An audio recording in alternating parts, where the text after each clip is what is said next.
하나님의 나팔 소리가 나고 친히 하늘로부터 강림하실 예수 그리스도를 기다립니다.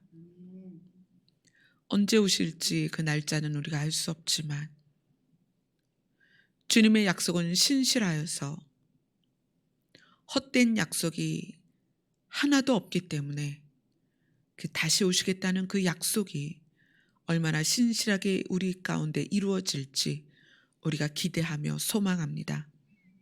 주님 오시는 그날이 우리에게는 가장 기쁘고 행복한 날이 될 것입니다. 주님 오시옵소서. 예수님 이름으로 기도드리옵나이다. 아멘. 오늘 말씀은 시편 53편입니다.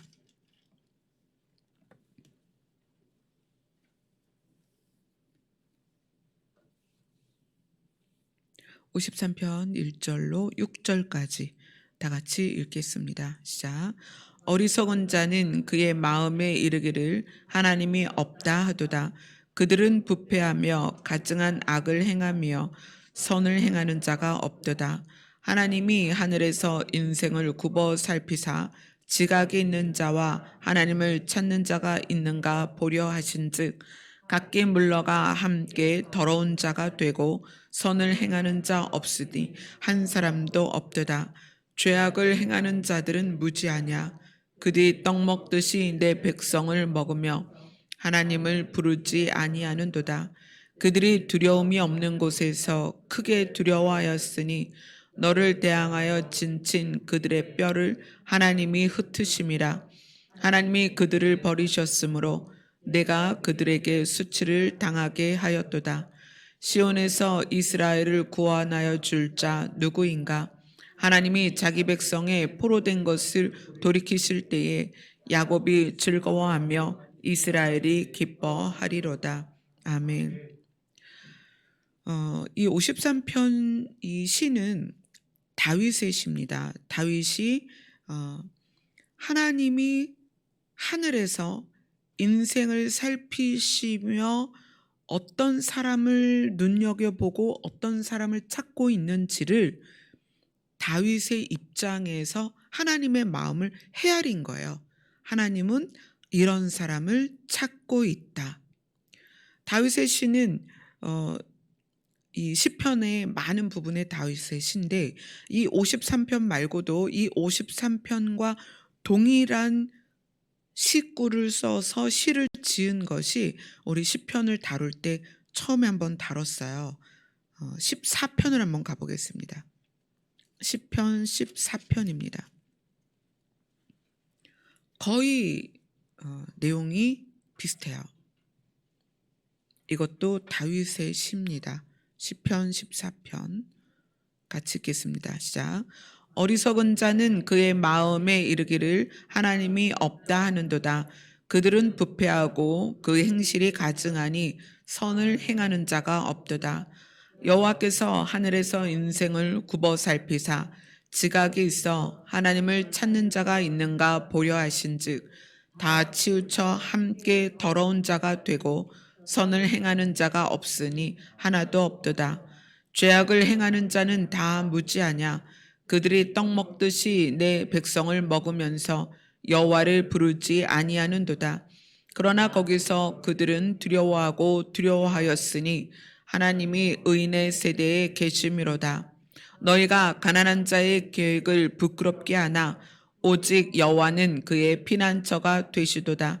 이스라엘의 구원이 시온에서 나오기를 원하도다. 여호와께서 그의 백성을 포로된 곳에서 돌이키실 때에 야곱이 즐거워하고 이스라엘이 기뻐하도다. 아멘. 14편과 53편은 처음에 시작이 거의 비슷비슷해요. 나중에 가서 약간 내용이 달라지지만 결론은 하나님께서 자기 백성을 포로 가운데서 돌이키시며 이스라엘을 살리실 것, 구원에 대한 마무리로 14편도 마무리를 하고 또 우리가 오늘 읽은 53편도 하나님께서 시온에서 자기 백성을 구원할 자를 보내셔서 자기 백성을 돌이키실 것이라는 약속으로 마무리를 합니다. 다윗이 볼 때 자기가 왕으로서 세상을 보며 자기의 신하도 있을 것이고 그다음에 백성도 있을 것이고 가족도 있을 것인데 다윗이 볼 때에 가장 어리석은 자는 하나님이 없다라고 말하는 사람이에요. 다윗은 스스로가 어릴 때부터 광야에서 양을 치면서 하나님을 배웠고 만났고 경험했기 때문에 다윗의 입장에서는 하나님이 없다라는 마음을 생각을 할 수가 없는 존재예요. 근데 그런 다윗이 사람들을 보니까 어떤 사람들이 하나님이 없다라고 생각을 하고 하나님을 없다고 생각하는 거에서 그치는 게 아니라 행동까지 이어가는 거예요. 그런데 다윗이 가만히 보니까 하나님을 없다고 생각하는 사람은 어디로 가냐면 악을 행한다는 거예요. 다윗이 그걸 깨달은 거예요. 어리석은 사람은 그 마음에 하나님이 없다고 생각을 하는구나. 그런데 하나님이 없다고 생각하는 사람은 어떤 행동을 하냐면 악을 행한다는 거예요. 그래서 다윗이 자기가 바라보는 시선에서의 사람들을 쳐다보면서 내가 볼 때에도 사람들이 하나님이 없다라고 생각하는 사람이 다윗의 눈에 보이고 그들의 행동이 악한 것을 보게 되는데 과연 하나님은 하늘에서 사람들을 어떤 시각으로 볼 것이냐. 다윗이 생각을 한 거예요. 하나님은 하늘에서 모두를 굽어 살피시는데 하나님이 사람을 보는 관점 또는 하나님이 눈여겨 주목하는 부분이 뭘까라는 것을 다윗이 이야기합니다. 그래서 2절을 보니까 하나님이 하늘에서 인생을 굽어 살피사. 인생이라는 거는 사람이 살아가는 삶을 보는 거예요.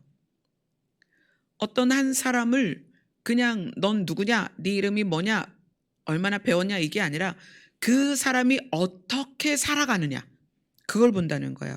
인생을 본다는 건 어떻게 살아가느냐. 지각이 있는 자와 하나님을 찾는 자가 있는가 보려 하신즉. 지각이 있는 자라는 건 어떤 이야기냐면 성경에 그런 말씀이 있죠. 만물에 하나님이 계시다는, 신이 존재한다는 비밀을 다 감추어 두시고 사람이 더듬어서 무엇을 발견하게 한다? 신을 발견하게 한다. 그런 말씀이 있어요. 우리 사도행전을 한번 보겠습니다. 사도행전 17장입니다.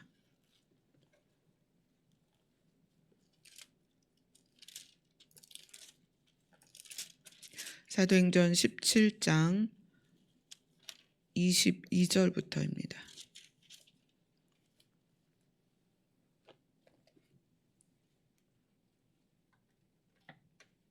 사도행전 17장 22절부터 같이 읽겠습니다. 시작. 바울이 아레오바고 가운데 서서 말하되 아덴 사람들아 너희를 보니 범사에 종교심이 많도다. 내가 두루 다니며 너희가 위하는 것들을 보다가 알지 못하는 신에게라고 새긴 단도 보았으니 그런즉 너희가 알지 못하고 위하는 그것을 내가 너희에게 알게 하리라. 우주와 그 가운데 있는 만물을 지으신 하나님께서는 천지의 주재신이 손으로 지은 전에 계시지 아니하시고 또 무엇이 부족한 것처럼 사람의 손으로 섬김을 받으시는 것이 아니니 이는 만민에게 생명과 호흡과 만물을 친히 주시는 이심이라. 인류의 모든 족속을 한 혈통으로 만드사 온 땅에 살게 하시고 그들의 연대를 정하시며 거주의 경계를 한정하셨으니 이는 사람으로 혹 하나님을 더듬어 찾아 발견하게 하려 하심이로되 그는 우리 각 사람에게서 멀리 계시지 아니하도다. 우리가 그를 힘입어 살며 기동하며 존재하느니라. 너희 시인 중 어떤 사람들의 말과 같이 우리가 그의 소생이라 하니 이와 같이 하나님의 소생이 되었은즉 하나님을 금이나 은이나 돌에다 사람의 기술과 고안으로 새긴 것들과 같이 여길 것이 아니니라. 알지 못하던 시대에는 하나님이 간과하셨거니와 이제는 어디든지 사람에게 다 명하사 회개하라 하셨으니 이는 정하신 사람으로 하여금 천하를 공의로 심판할 날을 작정하시고 이에 그를 죽은 자 가운데에서 다시 살리신 것으로 모든 사람에게 믿을 만한 증거를 주셨음이라 하니라. 바울이 굉장히 중요한 부분을 사람들에게 이야기하는 거예요. 아덴 사람들이 종교심이 많아서 신을 추구하는 거예요.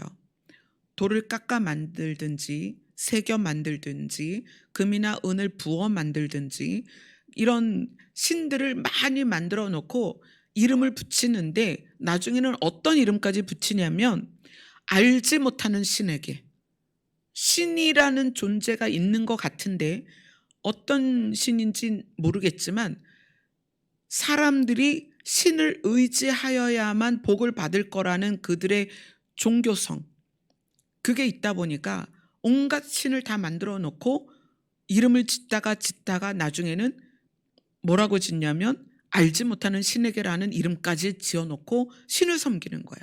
그래서 바울이 그들에게 내가 그 신을 알려주겠다.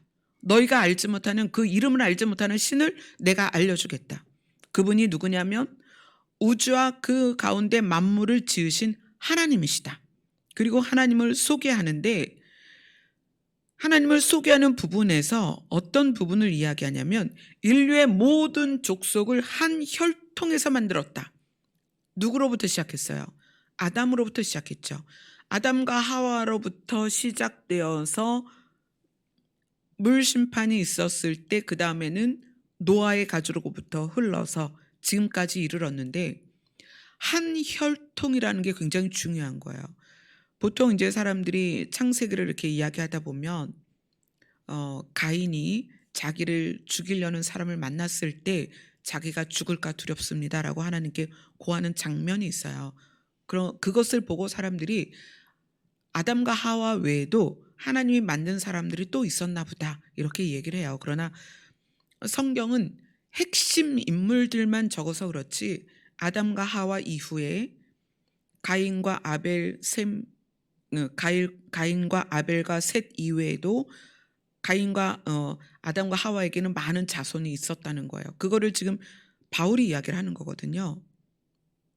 한 혈통에서 나왔다. 아담과 하와로부터 모든 인류가 나왔다. 그거는 한 유전자를 통해서 뭐를 찾게 하냐면 신을 더듬어 찾게 하는 거예요. 우리가 한민족이다. 그래서 우리 이 많은 성을 가지고 있고 또 다양한 이제 지역에서 살고 있지만 우리 조상은 하나다. 그래서 뭐 신화를 만들어서 단군이 조상이다 이렇게 만들어서 우리 5천만 즉 뭐 7천만 이 대한민국의 사람들이 조상이 하나다 이렇게 말하는데 하나님께서는 온 인류의 조상을 하나로 만드셨어요. 그래서 그 조상으로부터 내려오는 유전자, 어떤 유전자냐면 신의 유전자인 거예요. 아담은 흙에서 하나님의 영의 조각이 들어가서 생명을 얻었기 때문에 그 이후에 태어난 우리 모두는 우리 안에 누가 있어요? 영이 있어요. 그래서 영이 있기 때문에 우리는 지식으로는 내 영을 인정할 수 없고 지식으로는 영적인 것을 깨달을 수 없지만 우리는 본능적으로 내 안에 있는 영이 알아질 수 있는 상황들이 너무나 많다는 거예요. 그래서 인류의 모든 족속을 한 혈통으로 만든 것, 그들이 온 땅에 살게 하고 그들의 연대를 정하고 거주를 경계를 한정하셔서 사람들이 살게끔 하시면서 어떻게 하셨냐면 하나님을 더듬어 찾아 발견하게 하기 위해서 한 혈통에 나게 하셨다. 아담만이 신의 유전자를 갖고 있기 때문에 아담에게서 우리가 태어나게 하셨다는 거예요. 그래서 우리는 우리 모두에게 신의 유전자가 있다. 그게 뭐예요? 영이다. 그래서 우리가 인생을 통하여 더듬어 하나님을 찾을 수 있는 존재다. 그런데 그럼에도 불구하고 다윗이 보니까 어리석은 자들은 그의 마음에 이르기를 하나님이 없다고 하는 거예요. 그런데 하나님이 없다고 하는 사람들의 삶을 보니까 뭐를 한다? 악을 행한다. 이렇게 이야기를 합니다. 그리고 나서 하나님의 관점에서 하나님이 이 땅의 사람들을 살펴보니까 지각이 있는 자와, 이 지각이 있다는 것은 감각을 통해서 무엇인가를 깨닫고 지혜를 얻는 거예요. 그래서 하나님이 원하는 지각이 있는 자는 뭐냐면 더듬어 내 안에 있는 신의 유전자를 발견하길 원하는 거예요. 또 세상을 살면서 세상 속에 감추어둔 하나님의 비밀들을 깨닫길 원하는 거예요. 이게 지각이 있는 자입니다. 하나님 입장에서 지각이 있는 자들은 각자의 감각을 통해서 내 안에 있는 신의 유전자와 세상에 감추어진 창조의 비밀들, 신의 비밀을 깨닫기를 원하셨다는 거예요. 그리고 그걸 깨달은 자가 어떻게 하나님을 찾기를 원하셨습니다. 그래서 하나님을 찾는 자가 있는가 보려 하셨는데 굽어 살펴보시니까 심지어 어떠냐면 각기 물러가 함께 더러운 자가 되고, 이거는 이스라엘 백성을 향하여 너는 내 것이다라고 아예 정하에서 내 백성이다라고 말씀하신 이스라엘의 그 하나님을 알 수밖에 없는 그 백성조차도 아는 자리에서 물러가서, 하나님을 인정했던 자리에서 물러가서 뒷걸음질 쳐서 더러운 자가 되었다는 거예요. 그리고 선을 행하는 자가 없으니 한 사람도 없도다. 제가 여러 번 여러분들에게 말씀드리지만 선은 착한 게 아니에요. 선은 윤리적이고 도덕적인 그런 사람을 말하는 게 아닙니다. 선을 행한다는 것은 하나님과 연합하는 거예요. 하나님과 연합하면 도덕적이고 윤리적이고 착할 수밖에 없습니다. 그러나 세상에는 자기 기준으로 착한 사람이 굉장히 많아요. 하나님이 없어도 착한 사람이 많아요. 그래서 진짜 선은 뭐냐? 하나님께 연합되어서 하나님의 선을 기준으로 사는 것이 진짜 선입니다. 죄악을 행하는 자들은 무지하냐? 하나님이 보시니까 그 죄를 행하는 자들이 있는데 하나님을 알면서도 죄를 행한다는 거예요. 이 부분에서 하나님은 너무나 마음이 아프신 거죠. 여기에서 죄악을 행하는 자들은 무지하냐? 그들이 떡 먹듯이 내 백성을 먹으면서 하나님을 부르지 아니하는도다. 여기에 나오는 사람들은 누구를 말하냐면 이스라엘의 지도자들을 말하는 거예요. 이스라엘의 지도자들, 그때 당시에는 제사와 정치를 겸하여 지도자가 해왔기 때문에 지도자라는 것은 하나님을 알 수밖에 없는 사람들이에요. 그런데 그런 지도자가 자기 백성을 취해서 그들에게서 이익을 취하고 그 백성의 것을 빼앗으면서 진짜 하나님을 부르는 지도자로서 사는 것이 아니라 명목상 지도자였다는 거예요. 사실 지도자라는 거는 제가 오늘 낮에 이제 통화를 하면서 하나님의 이끄심에 대한 통화를 했어요. 이끄심. 그분이 이제 그렇게 얘기를 하세요. 목사님 교회는 정말 하나님의 이끄심이 시간마다 드러나는 것 같다. 그런 얘기를 하세요. 하나님의 이끄심이 어떻게 적용이 될까? 또 어떤 사람이, 어떤 교회가 하나님의 이끄심을 받을까? 하나님이 목자가 되어서 이끄시는 사람과 이끄시는 교회의 특성이 뭘까? 그 부분을 잠깐 간략하게 대화를 나눴어요. 제 경험에는 그런 거예요. 이끈다는 것은 이끄는 주체가 이끌림을 받는 이 개체들의 저항이 없어야 이끌 수가 있어요.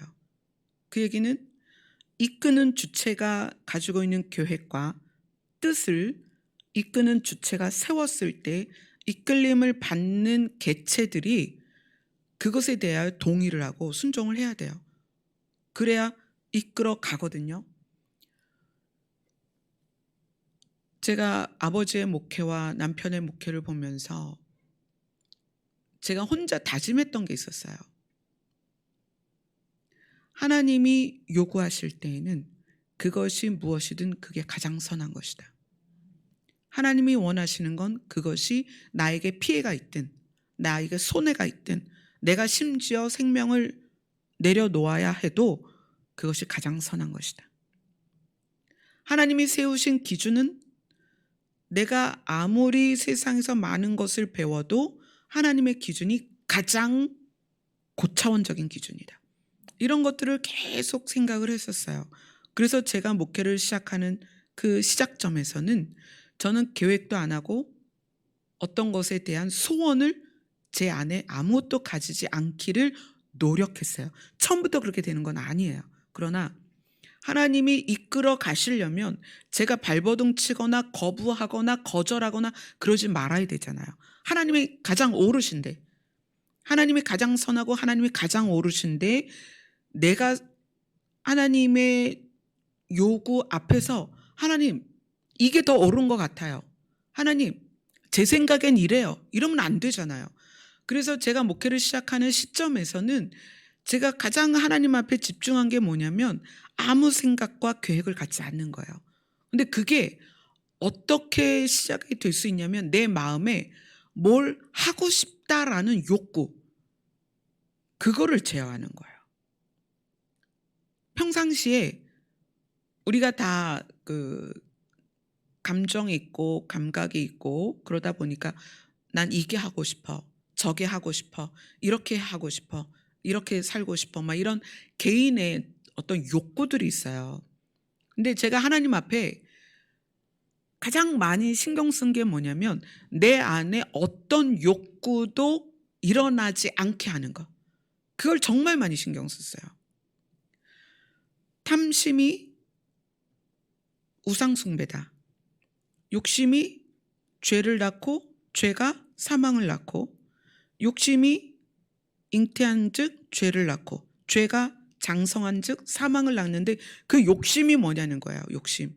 그 욕심은 내 안에서 이렇게 하고 싶다라는 것에서 시작된다는 거예요. 그래서 목회를 시작하면서 어떻게 하고 싶다라는 내 안에서의 욕구와 늘 싸웠어요. 그거를 제거했어요. 그거를 제거하면서 하나님의 이끄심에 반응하기 위해서 늘 대기하고 있는 거예요. 어떤 계획도 하지 않고 어떤 소원도 갖지 않고 그 대신 기도는 딱 하나 집중해서 하는 것이 영혼을 향한 아버지의 뜻을 이루시옵소서. 그럼 영혼을 향한 아버지의 뜻은 뭐냐면 살리는 거예요. 기도의 내용이 굉장히 중요합니다. 기도의 내용은 하나님께서 들으시고 내가 들은 대로 시행할 것이다 라고 우리에게 약속을 주셨기 때문에 우리가 기도한 것은 하나님께서 그것을 시행을 해주세요. 그런데 우리의 기도가 잘못되면 그 잘못된 것도 하나님은 우리의 소원이기 때문에 들어주신단 말이에요. 예전에 제가 어떤 기도를 할 때 하나님께서 그렇게 말씀을 해주신 적이 있어요. 너의 마음이 흐르는 대로 해줄 것이다.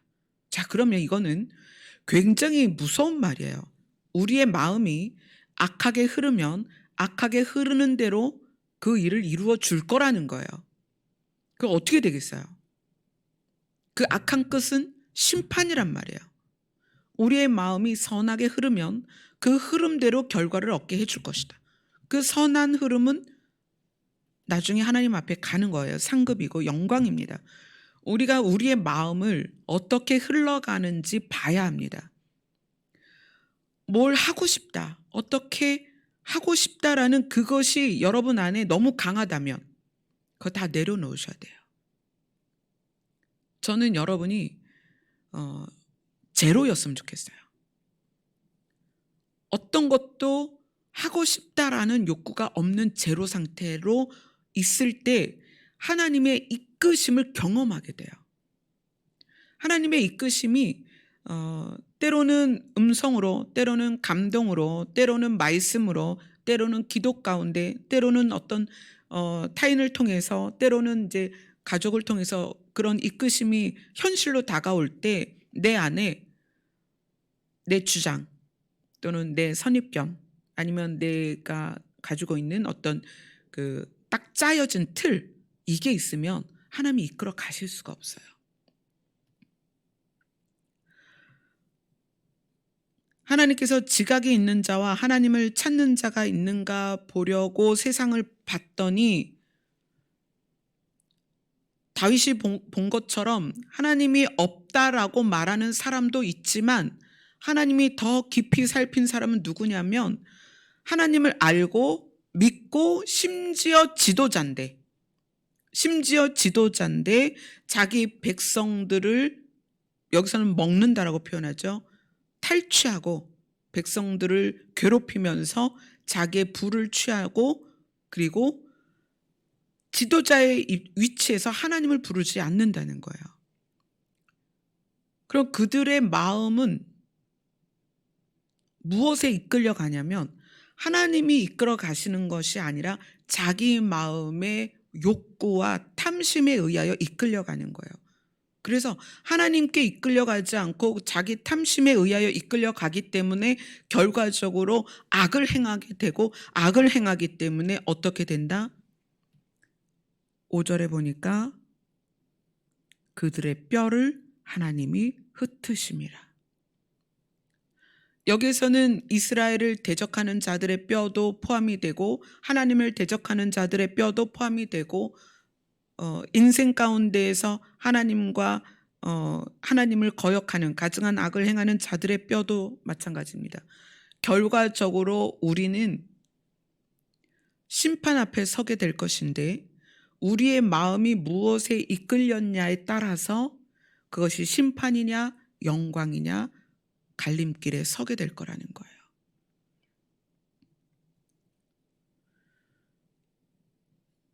지각이 있는 자라는 것은 삶을 살면서 우리의 감각적인 기관을 다 동원해서 하나님을 발견하는 거예요. 여러분은 이미 하나님을 발견했기 때문에 여기에 있는 거예요. 그런데 문제는 하나님을 발견한 것으로 끝나는 게 아니라 하나님을 발견한 사람이 어떻게 행하느냐까지 가야 된다는 거예요. 하나님을 발견했는데 하나님을 아는데 하나님께서 보니까 어떤 사람이 있어요. 내 백성을 떡 먹듯이 먹는다는 거예요. 악을 행한다는 거예요. 그거는 내 욕구대로 하는 거예요. 하나님은 발견했는데 내 욕구대로 하는 것. 하나님은 발견했는데 내 탐심대로 사는 것. 하나님은 발견됐는데 하나님은 알게 되었는데 여전히 내 마음이 나를 이끌어간다는 거예요. 그래서 삶의 모습이 하나님께서 어떻게 인생을 굽어 살핀다. 네가 어떻게 사나 보자. 무서운 말입니다. 그래서 하늘에는 두 개의 책이 있다. 생명책이 있고 하나는 우리의 삶을 기록한 책이 있다. 그래서 그 책 앞에서 우리는 부인할 수가 없다. 내가 어떻게 살았는지 부인할 수가 없다. 내가 생명의 주관자가 되시는 하나님께 이끌려 살았는지, 목자 되시는 하나님의 인도를 받았는지, 아니면 내 욕구와 내 탐심과 내 욕망에 의하여 이끌려 살았는지는 그 행위록에 다 기록이 되어 있습니다. 그래서 지금 이 시간, 이 순간에 우리가 나의 삶을 살펴야 되는 거예요. 하나님이 우리를 살피고 계십니다. 여러분 자신을 살피셔야 돼요. 내가 무엇을 말하고 무엇을 생각하고 어떻게 행동하고 어떻게 사람을 대하는지, 내가 어떤 자세로 사람을 대하는지, 내 마음이 무엇을 향하고 있는지 살피셔야 됩니다. 다른 사람 볼 시간이 없어요. 하나님이 지금 나를 보고 있단 말이에요. 제가 그래서 여러분들에게 요구가 별로 없어요. 으쌰 이렇게 합시다. 여러분 성전 지읍시다. 뭐 아니면 여러분 헌금 많이 해서 우리 뭐 합시다. 저 여러분에게 하자고 하는 게 거의 없습니다. 왜냐하면 하나님이 이끌어 가시니까. 아멘. 그래도 우리 교회는 5년 동안 정말 많이 변했어요. 너무나 많은 일들이 있었습니다.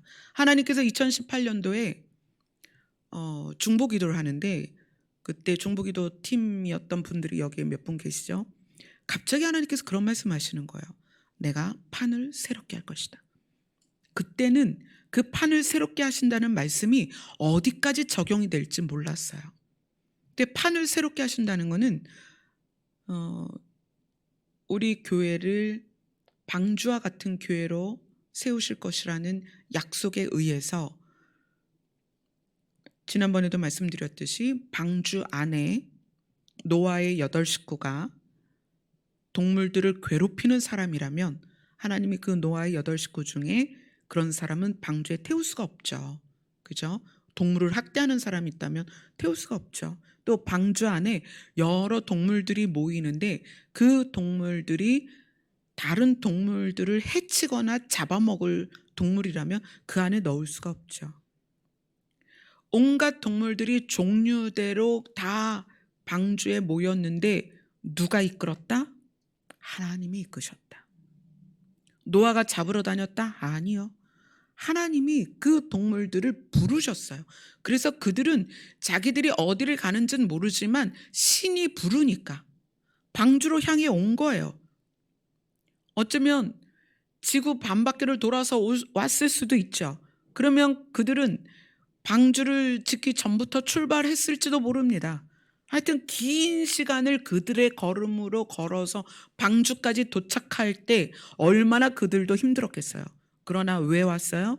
하나님이 이끄셔서 왔다는 거예요. 근데 만약에 하나님이 이끄시는데 어느 날 이제 코끼리를 명해서 너 방주 타야 되니까 방주로 와라 그랬는데 그 코끼리가 전 싫어요. 전 거기 안 갈래요. 그리고 버티면 그 코끼리는 못 가는 거죠. 거기에 모여서 방주에 올라탄 모든 동물들은 버티거나 자기 생각이 없었다는 거예요. 신이 부르시니까 본능적으로 신에게 모였다는 거예요. 하나님께서는 2018년도에 판을 바꾸겠다고 하시면서 그때부터 급격한 변화들이 있었습니다. 많은 사건과 사고들을 통해서 나가야 할 자들을 나가게 하시고 모이게 할 자들을 모이게 하시고 돌아보게 하시고 경고를 하시고 교훈을 주시고, 그리고 지금 우리 교회가 여기까지 왔어요. 우리 성도들 누구도 우리 교회가 여기로 이사 올 걸 계획한 사람이 없습니다. 추진한 사람도 없어요. 하나님께서 이끄셨습니다. 근데 그 이끄심을 누가 받느냐는 거예요. 그 이끄심은 내 안에 내 주장과 생각과 기준과 내가 짜놓은 틀이 없어야 된다는 거예요. 그 이끄심에 저항하고 반항하고 결국 도태되는 많은 사람들이 누구냐면, 하나님이 계시다면 어떻게 이럴 수가 있습니까? 나한테 어떻게 이런 일이 있을 수 있습니까? 저 사람이 어떻게 나한테 이럴 수가 있습니까? 어떻게 내가 이렇게 손해보도록 하나님 하셨습니까? 다 그런 거예요. 하나님, 제가 생각할 때 그거 옳지 않습니다.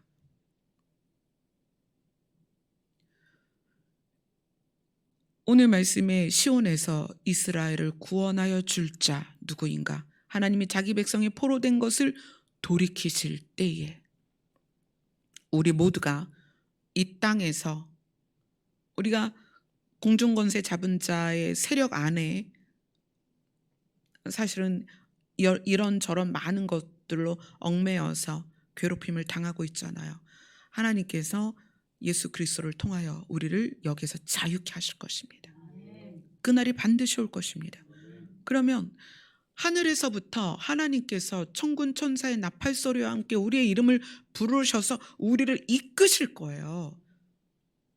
휴거가 우리를 이끌어 가시는 거예요. 누가 이끌려 가겠냐는 거예요. 내 뜻이 아니라 하나님 뜻에 의존되어 있는 자를 이끌어 가십니다. 아멘. 그래서 여러분들이 뭔가에 강력하게 분노하고 뭔가에 강력하게 그 마음이 반응하고 막 분노가 치밀어 오르고 이런 거 다 자기 자신을 살펴야 돼요. 지금 뭐 누구를 살필 겨를이 없어요. 자기 자신을 살피세요. 아니면 너무 깊이 우울하고 너무 슬프고 너무 외롭고 너무 괴롭고 너무 그 마음이 어둠 가운데 있다. 그것도 사실은 그거를 탁 뒤집어 보면 자기 사랑이 너무 강한 거예요. 자기 연민이에요. 벗어나야 돼요. 지금 내 모습이 하나님이 주신 가장 좋은 자리다. 지금 내 모습이 하나님이 주신 가장 좋은 상태다. 하나님은 다 하세요. 하나님은 여러분이 요구하지 않아도 눈 쌍꺼풀 만들어 주실 수 있는 분이고요. 여러분 살을 싹 빼가지고 정말 날씬하게 만들 수도 있는 분이에요. 그러나 하나님이 우리에게 이 모습으로 살라고 하신다면 여러분 이게 가장 최적화된 나라는 걸 여러분 자랑스럽게 생각하셔야 돼요. 만약에 몸이 어디가 아프다, 어디가 좀 부자연스럽다, 또는 불편하다, 힘들다, 또 생활이 그렇다, 관계가 어렵다. 내가 이 안에 있다면, 이런 상황에 있게 하나님께서 내버려 두고 계시다면 그것도 이유가 있다. 아멘. 그래서 우리는 늘 모든 상황에서, 모든 상태에서, 모든 형편에서 주님 감사합니다. 주님이 이끄시는 대로 가기를 원합니다. 그 여러분이 어느 때 이런 포인트를 찾으셔야 되냐면, 제가 그 부목사님 어머니 권사님께서 소천하시고 그 집 이제 정리를 하면서 저는 마음이 너무 참담한 거예요. 그 권사님께서 홍성으로 이사를 오시겠다고 하셔서 부목사님과 어머니가 합칠 수 있는 그런 집과 그런 거에 다 관여가 되어 있었어요. 그리고 또 아프실 때 처음 진단 받을 때도 제가 그 자리에 그 병원에 세브란스에 있었고, 그래서 권사님의 투병에 늘 관여가 되어 있었기 때문에 이사하시는 날 소천하시고 그 짐을 이제 말씀드렸잖아요. 폐기물이 돼버린 거잖아요. 제 마음이 너무 힘든 거예요.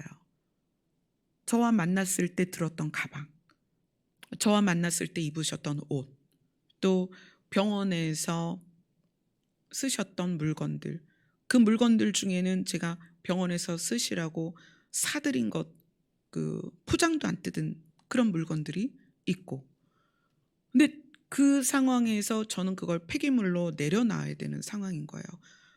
제가 가면 때로는 이제 권사님께서 제가 음식을 이제 부담 있는 걸 잘 안 먹으니까 어쩔 때는 이제 찬미랑 저랑 둘이 가면 권사님이 누룽지를 끓여주세요.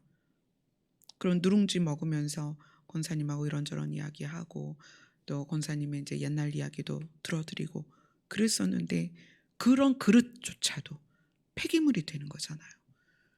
그렇게 해서 밖으로 내리고 정리해서 포대에 담고 종량제 봉투에 담는데 막 와가지고 이제 저한테 소리를 지르고 막 그랬던 그분과의 그 감정이 제가 확 부딪혀 버린 거예요.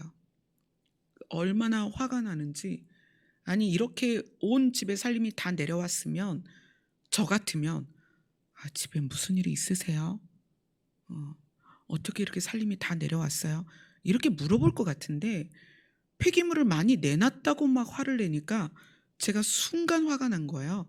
그래서 욱했다가 제가 또 그러면 안 되잖아요. 제가 여러분에게 설교를 어떻게 해요? 그래서 바로 마음을 진정을 하고 죄송하다고, 다 치울 거라고, 지금 열심히 치우고 있다고 그렇게 하고 마음을 정리를 했는데, 그리고 뒤돌아서서 제가 너무 부끄러운 거예요.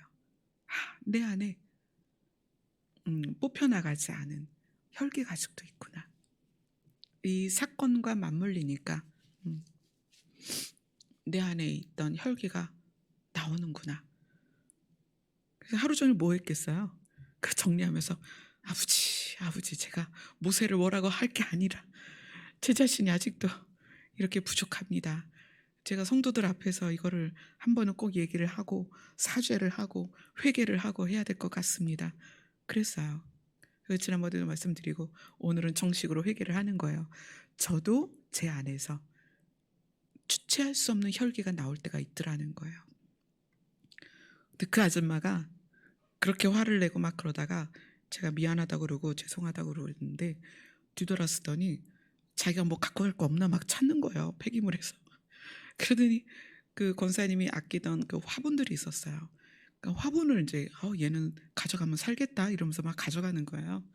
그래서 참 그 순간 화를 냈던 제 모습이 얼마나 부끄러웠는지.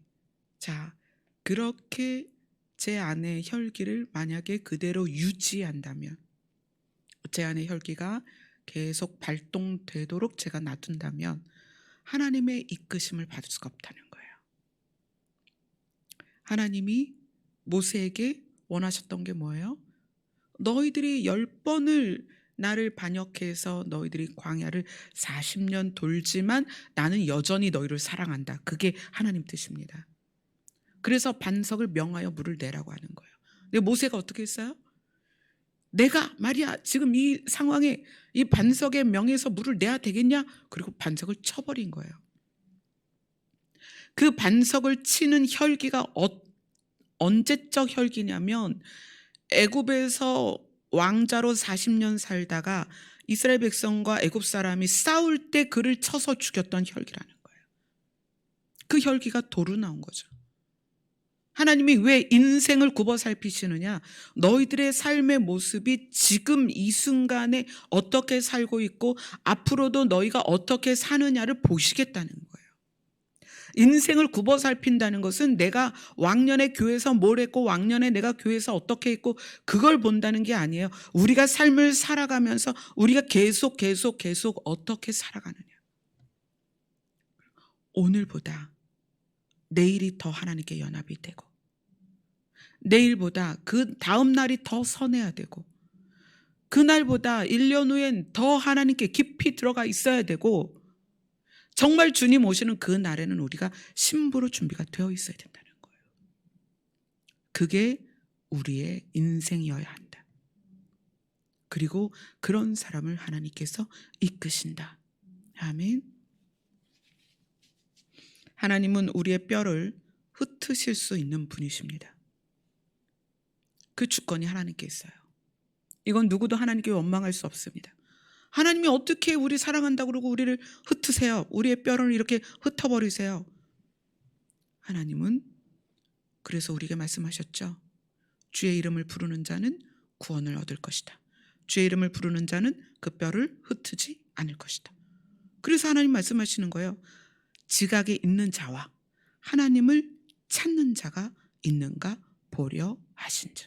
하나님을 찾는 자는 하나님이 살리십니다. 아멘. 그래서 여러분들이 각자 그 시작점이 다 달라요. 어떤 사람은 시작부터 뭐 성품이 온유할 수 있지만 어떤 사람은 시작부터 많은 상처 가운데 거칠 수 있어요. 하나님은 너 몇 점이야? 50점? 너 안 돼. 넌 몇 점이야? 80점? 그래 너는 통과. 이게 아니라 시작점에서 얼만큼 하나님의 이끄심에 순종하여 오는가 그거예요. 그래서 여러분을 평균치로 해서 평균 이하냐 평균 이상이냐 이렇게 할 수 없습니다. 어떤 사람은 우리가 볼 때 저 사람이 어떻게 구원받을 수 있을까 싶지만 그는 그의 출발에서 거기까지 온 거예요. 또 어떤 사람은 저 사람은 정말 법 없이도 살 사람이야. 저 사람은 구원받을 거야. 해도 구원받지 못할 사람이 있을 수 있다는 거예요. 아멘. 그래서 나는 누구와 비교되어지는 게 아니고 누구는 누구와 비교되어지는 게 아니고 나 자신이 하나님께 이끌려 가면 반드시 예수 그리스도 오실 때 우리가 주님 앞에 서게 될 것입니다. 아멘.